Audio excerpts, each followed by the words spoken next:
Hello hi friends, welcome to my channel.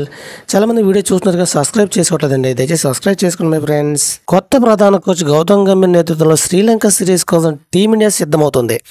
ఈ క్రమంలో team India section video ఒకటి బయటకు వచ్చి ఇందులో గౌతమ్ గంభీర్ ఆటగాళ్లను దగ్గరకు వెళ్లి మరీ పరిశీలిస్తూ అందరికీ సరైన సలహాలు ఇస్తున్నట్టు తెలుస్తుంది. ఇంతలో ఒక విషయం అందరి దృష్టిని ఆకర్షిస్తుంది.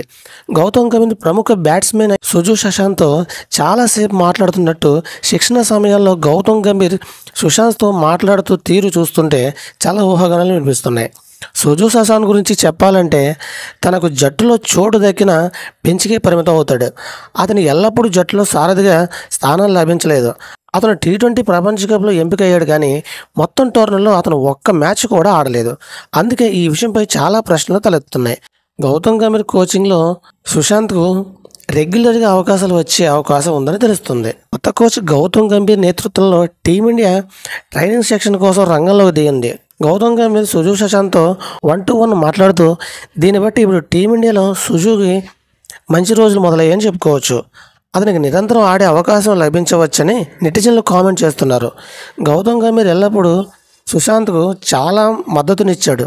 ఇప్పుడు ప్రధాన కోచ్ అయిన తర్వాత సుశాంత్ మరిన్ని మ్యాచ్లు ఆడవచ్చు. అయితే దీనికోసం సుశాంత్ మెరుగైన ప్రదర్శన కొనసాగించాల్సి ఉంది. గౌతమ్ గంభీర్ తన మొదటి విలేకరుల సమావేశంలో ఆటగాళ్లకు పూర్తి స్వేచ్ఛనివ్వాలని కోరుకుంటున్నాను అని చెప్పాడు. అతను కోచ్ ప్లేయర్ మధ్య సంబంధాన్ని కోరుకోవడం లేదు.